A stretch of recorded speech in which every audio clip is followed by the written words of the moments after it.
Bonjour les spé, j'espère que vous allez bien. Je commence aujourd'hui le chapitre 4 du thème sur les médias qui s'appelle l'information ou s'informer à l'heure d'Internet. Sur cette carte, vous avez le pourcentage de la population des pays qui ont accès à Internet, qui sont connectés à Internet.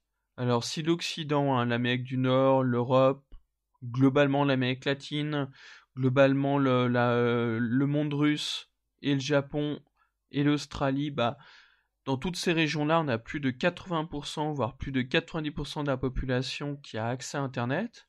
C'est moins le cas donc de l'Afrique, où la moyenne se situerait plutôt à 25 ou 30% en 2017, je précise. Cette carte a quand même quelques années. Et puis en Asie du Sud, Asie du Sud-Est, on a aussi peu de personnes connectées à Internet. Malgré tout, vous avez des internautes dans tous les pays, sur tous les continents, et même en Afrique, Internet constitue une révolution, puisque beaucoup d'Africains n'ont même pas connu le téléphone fixe en fait. Donc c'est un changement de taille. Internet est bien une révolution planétaire. D'où ce chapitre, l'information à l'heure d'Internet. Je commence pour l'intro. Nous avons vu précédemment le rôle de la presse, de la radio, de la télé, on a vu la censure, la liberté de la presse également. Mais l'arrivée d'Internet provoque une révolution énorme. Le mode de vie et la manière de s'informer des citoyens a considérablement changé. De nouveaux phénomènes apparaissent, comme celui des lanceurs d'alerte, tandis que d'autres se renforcent, exemple le complotisme. Ça nous amène aux problématiques suivantes. Quel changement Internet a-t-il provoqué dans la manière de s'informer? Quels enjeux informationnels pose Internet? Des enjeux en ce qui concerne le XXIe siècle, évidemment. Donc, grand 1, une information fragmentée et horizontale, une nouvelle relation aux médias. C'est donc une nouvelle relation des citoyens aux médias, évidemment. Alors, j'essaie de vous la montrer par l'intermédiaire donc d'un petit schéma. Donc, on a les citoyens, les journalistes, et avant, si vous voulez, il y avait une relation, une circulation de l'information qui était comme ceci, c'est-à-dire plutôt verticale.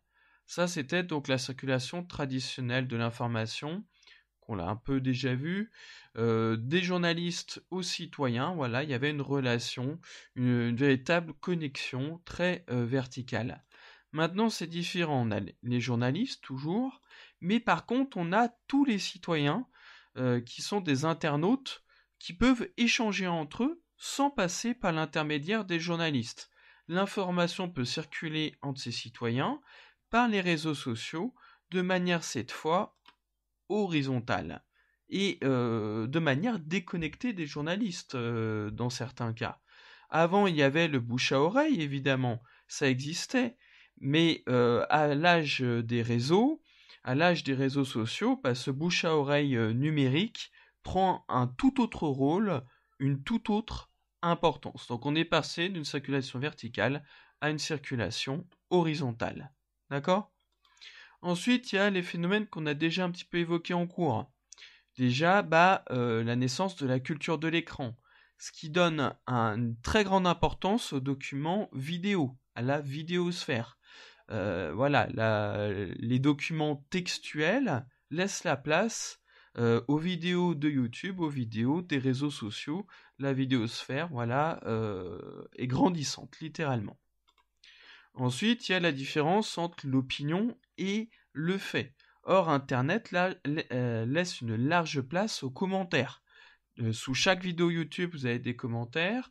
Et puis, donc, les réseaux sociaux, par définition, sont un ensemble, un véritable château de cartes qui regroupe des milliers et des milliers de commentaires. D'accord ? Donc, Internet favorise les commentaires. Et donc, l'opinion personnelle plutôt que les faits réels. Enfin, toujours en lien avec les réseaux sociaux, l'idée que tout le monde est potentiellement émetteur. C'est ce qu'on avait vu avec le circuit de l'information parallèle. N'importe quel citoyen peut filmer quelque chose avec son téléphone et poster ça sur Internet. Ou prendre une information quelconque, un document quelconque, qui poste sur Internet. D'accord ? Donc tout le monde est émetteur d'informations. Il n'y a plus seulement les journalistes, il n'y a plus simplement les médias traditionnels. Enfin, Internet crée plus de complexité. C'est ce que dit cette phrase, on connaît l'orientation politique des différents journaux, mais sur Internet, on ignore souvent qui est la personne qui s'exprime et quelles sont ses motivations réelles, ses objectifs, ses motivations profondes, si vous voulez. Par exemple, certains comptes sur les réseaux sociaux vont poster, et puis on apprend après coup que finalement, ils sont d'extrême droite, mais c'est pas dit clairement. Alors que si vous cherchez un peu, l'orientation politique de tous les journaux de la presse écrite française, vous la connaissez facilement, hein. L'Humanité, c'est l'extrême gauche, par exemple. Le Monde, c'est plutôt centre-droit. Le Figaro, c'est plutôt la droite tout court. Marianne, ce serait plutôt la gauche, etc., etc. C'est assez facile de savoir pour la presse écrite. C'est assez facile de savoir que par exemple BFM TV, c'est plutôt le point de vue des entreprises, qu'ils ont notamment une émission qui s'appelle BFM Business. Voilà, c'est assez facile à savoir. Par contre, dès qu'on est sur Internet, là, c'est compliqué. Il faut vraiment faire des recherches approfondies. Enfin, l'idée que tout le monde est journaliste, en soi, Internet le permet. Alors que vous allez voir, il y a quand même une différence entre d'un côté le citoyen qui poste de l'information et de l'autre côté un journaliste professionnel.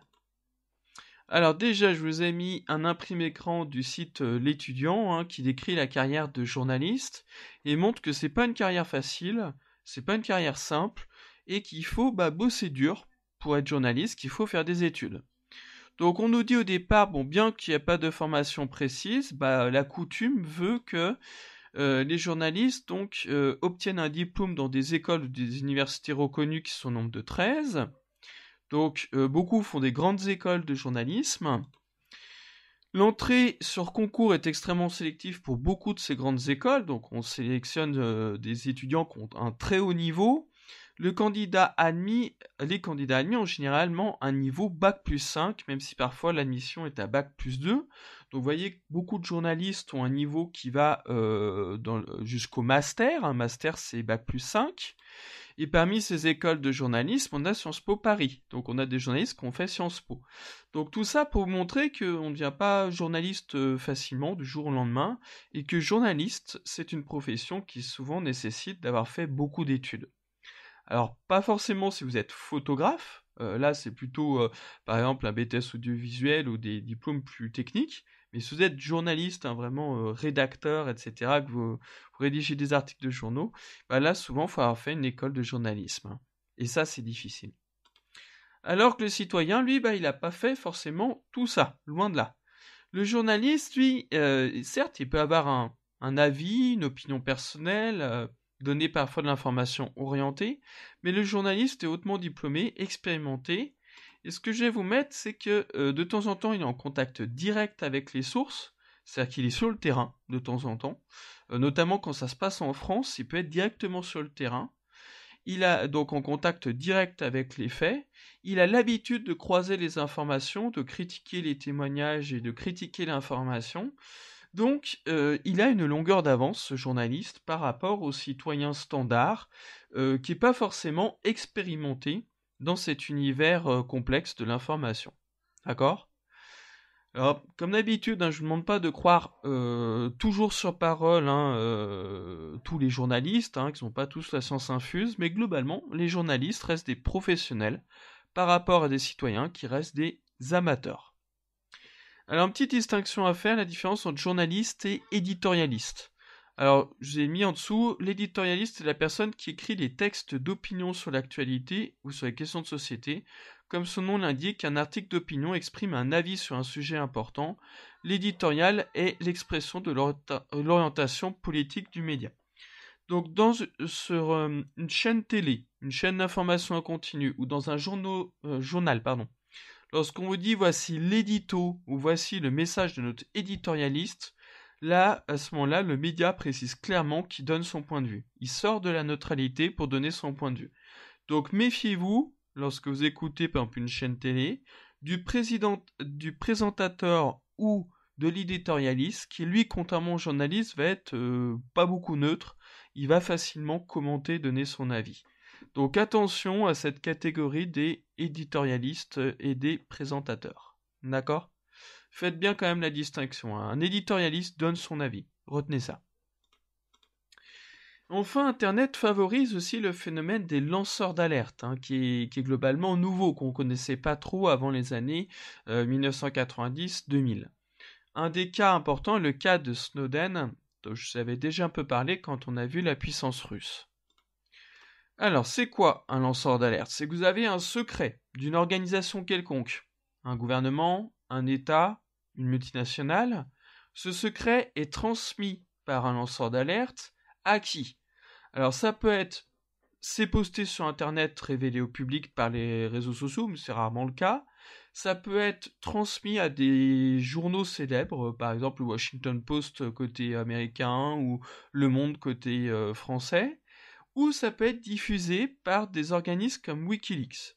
Alors Wikileaks, c'est quoi? C'est un réseau qui est là un petit peu pour révéler au grand public tous les secrets des gouvernements, tous les secrets inavouables, tous les cadavres cachés dans le placard. Alors Wikileaks, c'est une organisation un peu sulfureuse, hein, qui n'a pas que des bons côtés, notamment je pense à son leader qui s'appelle Julian Assange, qui est un personnage particulier, qui a des défauts, etc. Révélé notamment dans le film le cinquième pouvoir. Ouais, vous verrez que sa biographie est très particulière. Bon, en tout cas, vous avez des réseaux sur Internet qui sont constitués pour faire émerger les vérités cachées. Ce ne sont pas forcément des complotistes. Certains, parfois, relèvent plutôt du milieu associatif, d'accord? Et donc après, cette information passe soit des journaux célèbres, soit d'Internet, soit de Wikileaks, à l'opinion publique, aux citoyens qui sont mis au courant, et à ce moment-là, le secret se transforme en scandale. D'accord? Donc dans le cas de Snowden, qu'est-ce qui s'est passé? Je vous rappelle, donc Snowden est un ingénieur donc il travaillait pour la NSA, la National Security Agency, c'est-à-dire l'agence d'espionnage américaine chargée de l'espionnage technique, informatique. Et qu'est-ce qui révèle? Quel secret qui déterre?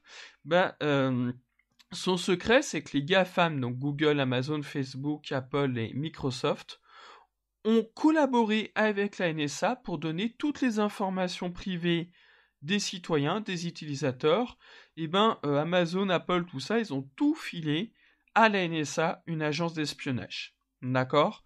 Et c'est un programme d'espionnage massif, hein. C'est-à-dire que l'espionnage est fait par ordinateur avec des logiciels, des algorithmes qui vont trier les données, utiliser donc des logiciels de dictionnaire pour chercher des mots-clés dans les conversations, dans les mails, dans les messages, les textos, etc. Donc il dévoile un très vaste programme d'espionnage qui s'appelle Prism, et donc que les GAFAM sont totalement complices de l'agence d'espionnage américaine.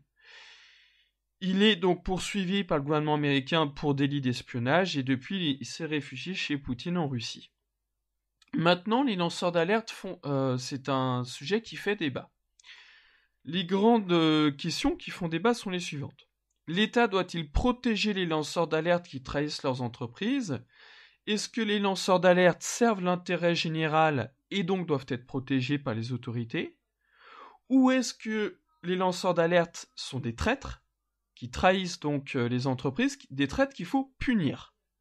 Et enfin, parmi les lanceurs d'alerte, ils ne sont pas tous les mêmes, ils n'ont pas tous les mêmes objectifs. Qui doit-on protéger? Qui doit-on condamner pour divulgation de secrets confidentiels? Donc ça pose des gros débats. J'ai un document qui va vous montrer les débats posés. Alors, d'abord, si vous voulez en savoir plus sur Snowden, je vous laisse aller sur cette URL en bleu. Alors, il est un peu long, mais tapez dans Google Le Monde Snowden, lanceur d'alerte. Vous mettez que vous recherchez une vidéo, vous tomberez dessus très facilement. C'est tout sous-titré en français. D'accord? Ça vous en dira plus sur ce personnage et comment il a décidé de devenir un lanceur d'alerte et de sacrifier sa vie de cadre qui était une vie bien. Comment il est passé d'une vie bien tranquille de cadre à celui d'un fugitif traqué par toutes les polices et tous les services secrets américains. Donc le document sur les lanceurs d'alerte, c'est celui-ci. Je vous laisse un petit moment pour lire.